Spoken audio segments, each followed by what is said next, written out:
Hello friends, ಹೇಗಿದ್ದೀರಾ? ನಾನು ನಿಮ್ಮ ಪೆಟ್ಲವರ್ ಶೆಟ್ಟಿ. ಇವತ್ತು ಜರಿ ಫಾಲ್ಸಲ್ಲಿ ಆಗಿರೋ ಒಂದು ಬೇಜಾರಾಗೋ ಸಂಗತಿ ಏನಂದರೆ, ಬನ್ನಿ ಮುಂದೆ ಹೋಗ್ತಾ ಗೊತ್ತಾಗುತ್ತೆ. ನೇಚರ್ ಚೆನ್ನಾಗಿರುತ್ತೆ ಅಂತ ಹೊಂದ್ಕೊಂಡು ಹೋದ್ವಿ, ಆದರೆ ಬೇಸಿಗೆ ಎಲ್ಲ ಬೆಟ್ಟಕ್ಕೆ ಬೆಂಕಿ ಬಿದ್ದು ಫುಲ್ ಬ್ಲ್ಯಾಕ್ ಕಲರ್ ಆಗಿಬಿಟ್ಟಿದೆ.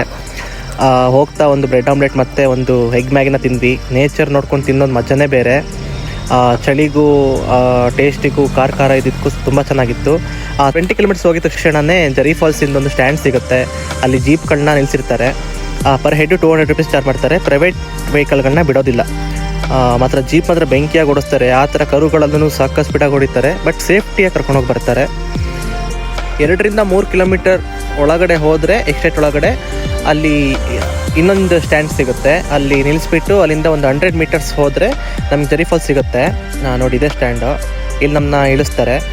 ಅದಾದ್ಮೇಲೆ ಇಂದ ಹೋಗ್ತಾನೆ ಫುಲ್ ಸೌಂಡು. ನನಗೆ ಗಾಬರಿನೇ ಆಗಿಬಿಡ್ತು. ಬೇಸಿಗೆಗಾಲದಲ್ಲಿ ಈ ರೇಂಜಿಗೆ ನೀರು ಇರ್ತಿದ್ಯಾ ಅಂತ ಅಷ್ಟು ಸೌಂಡು. ನೋಡಿ, ಇಲ್ಲೆಲ್ಲ ನೀರು ಕಾಣಿಸುತ್ತೆ. ಪಾತ್ರ ಸಿಕ್ತು ನೋಡಿ, ವ್ಯೂ ಮಾತ್ರ ಬೆಂಕಿಯಾಗಿ ಕಾಣಿಸುತ್ತೆ. ಈ ಬೇಸಿಗೆಗಾಲದಲ್ಲೂ ಇಷ್ಟು ನೀರು ಬರ್ತಿದೆ ಅಂದರೆ ನಮ್ಮ ಚಿಕ್ಕಮಗಳೂರು ಗ್ರೇಟ್ ಮಾತ್ರ. ಅದಕ್ಕೆ ನಮ್ಮ ಚಿಕ್ಕಮಗಳೂರಿನ ಟೂರಿಸ್ಟ್ ಪ್ಲೇಸ್ ಅನ್ನೋದು. ನೋಡಿ, ಇನ್ನೊಂದು ಆ್ಯಂಗಲ್ ತೋರಿಸ್ತೀವಿ ನೋಡಿ, ಏನು ಸಕ್ಕತ್ತಾಗಿ ಬರ್ತಿದೆ ನೀರು ಮಾತ್ರ.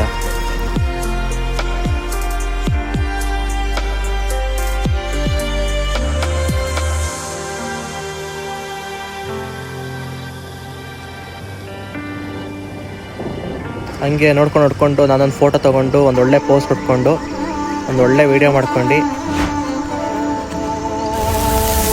ಫ್ರೆಂಡ್ಸ್, ಬೇಜಾರಾಗಿದ್ದು ಸಂಗತಿ ಏನಂದರೆ, ನೋಡಿ ಎಷ್ಟು ಕಸಗಳು, ಎಷ್ಟು ಪ್ಲಾಸ್ಟಿಕ್ ಬಾಟಲ್ಸ್ಗಳು. ನೇಚರ್ ಚೆನ್ನಾಗೇ ಇರುತ್ತೆ, ಬಟ್ ಅದನ್ನ ನಾವು ಹಾಳು ಮಾಡ್ತಾಯಿದ್ದೀವಿ. ಈ ಥರ ಮಾಡಬೇಡಿ. ನೆಕ್ಸ್ಟ್ ಟೈಮ್ ಹೋಗ್ತಾ ಯಾರು ಬಾಟಲ್ಗಳಾಗಲಿ ಏನು ತೊಗೊಂಡೋಗ್ಬೇಡಿ. ನಮ್ಮ ಚಿಕ್ಕಮಗಳೂರು ಟೂರಿಸಮ್ನ ಉಳಿಸೋಣ, ಚೆನ್ನಾಗಿ ಇಟ್ಕೊಳ್ಳೋಕೆ ಟ್ರೈ ಮಾಡೋಣ. ಫ್ರೆಂಡ್ಸ್, ಇವತ್ತು ನಾನು ಹೇಳ್ದಂಗೆ ಇದೇ ಬೇಜಾರಾಗಿದ್ದು. ಸ್ವಲ್ಪ ಇದ್ರ ಬಗ್ಗೆ ಗಮನ ಕೊಡೋಣ, ಇದನ್ನು ಕ್ಲೀನ್ ಮಾಡಿಸೋ ಥರ ಮಾಡ್ಕೊಳ್ಳೋಣ. Keep supporting guys. Thank you so much.